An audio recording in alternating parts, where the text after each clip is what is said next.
Dear Reverend Fathers, Sisters, my dear parents and students,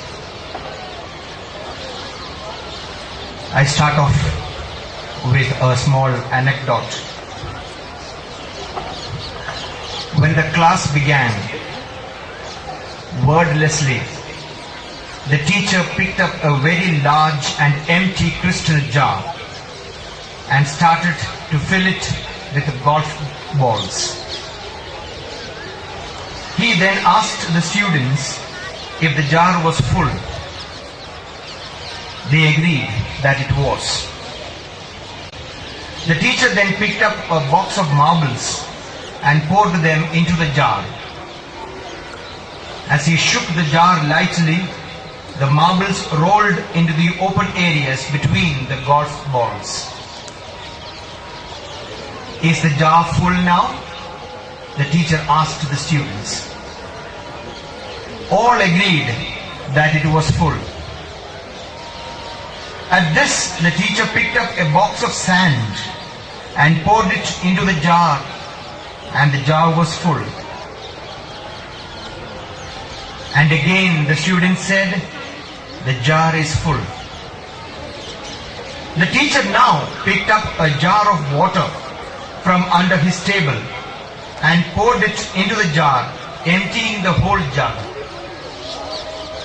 The students broke into a huge laughter at what they had been seeing. As the laughter subsided, the teacher said, my dear students, this jar represents our life. The golf balls are the important things in life.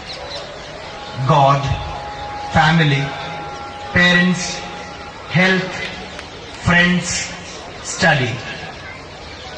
The pebbles are the smaller things in life, like a job, car, a house, etc. The sand stands for all that small things in life. If you put the sand into the jar first, there will be no room for pebbles and golf balls. Hence, we must set our priorities right. Take care of the golf balls, that is, the things that really matter first. All the rest will fall in place automatically. Dear parents, we live in a very hectic world. Its demands are too taxing. The competition and expectations are so high that one has to slog through all day long. Day by day, life is getting more and more mechanical due to its growing demands. In the urban and semi-urban areas, one can hardly spare any time for recollection and relaxation. But thank God, our rural areas are still spared from this rush of life. No one can be blamed for this rush of life. The world has changed and advanced beyond recognition. The modern advancements on the one side open new avenues for human growth and development. But on the other hand, do they make the human living more comfortable and homely, and human relationships stronger and more vibrant? What is in store for man and world is to be awaited with the nanotechnology all set to take the center stage. One of the areas we must safeguard at all costs is our family life and values. Parents must have time for children. Couples must have time for each other. Children must have time for parents. Rather, they must grow up in an atmosphere of love given and taken and responsible freedom. While we respect and uphold the individuality of persons, we must have the magnanimity to provide the ambience for the total and proper blossoming of individuals. The touchstone of our society and its bonding is undoubtedly the family life and values we treasure and relish the most. It is not just the children who need love and affection, but every individual, whether it be a father, a mother, husband, wife, or grandparents. Everyone needs to love and be loved. Everyone longs for appreciation and acceptance. Everyone looks for support and encouragement. In the absence of these basics, I am sure we will soon hear of carnages that are now heard of in the Western world alone.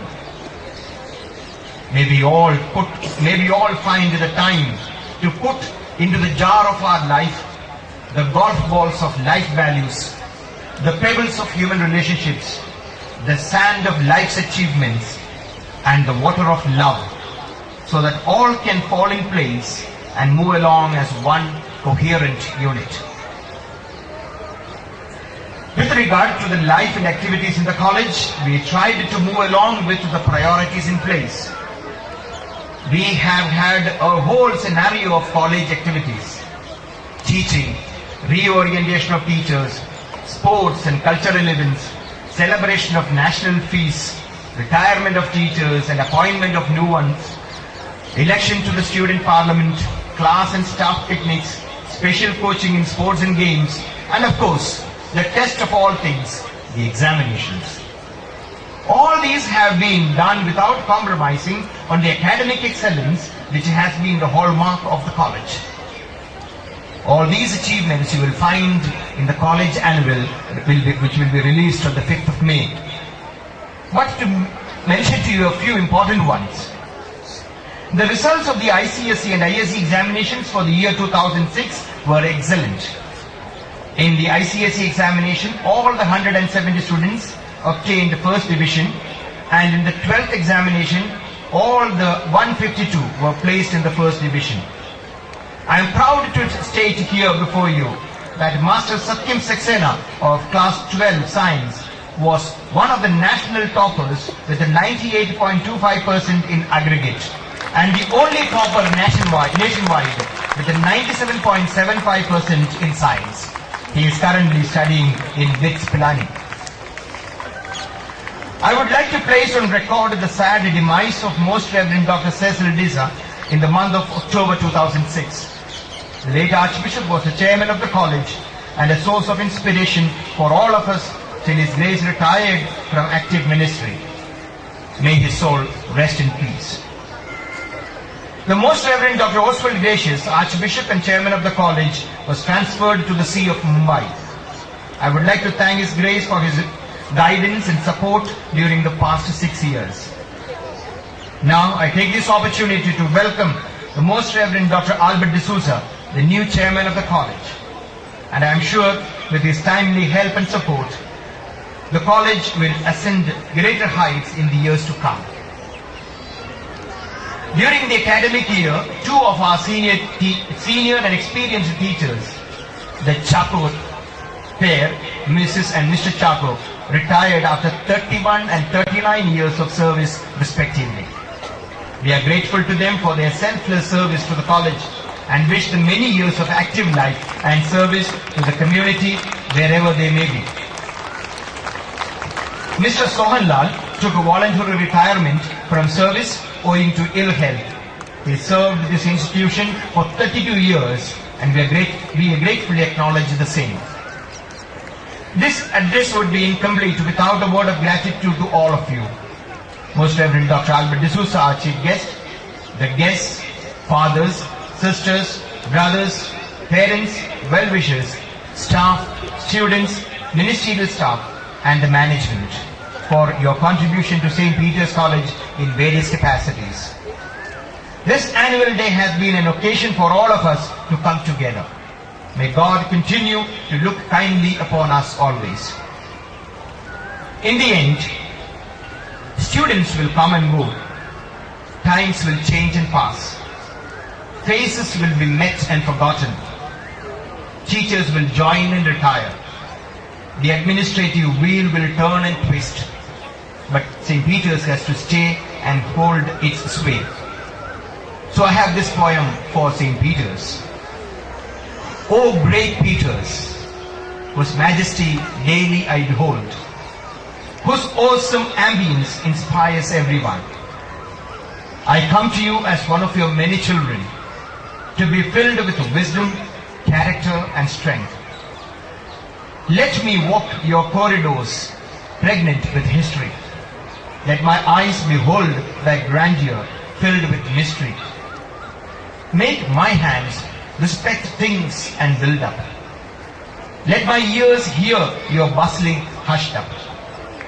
Today I ask of this house of knowledge, 160 years old, for wisdom, knowledge, and strength to fight myself, so that I may come before my Maker at twilight with clean hands and proud heart as a champion Peturian.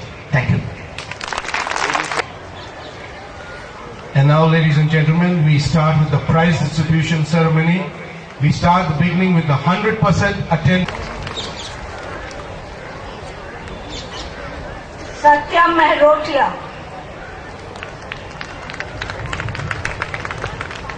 Absent.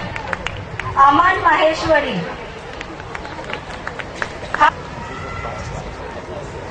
Paresh Bharadwaj.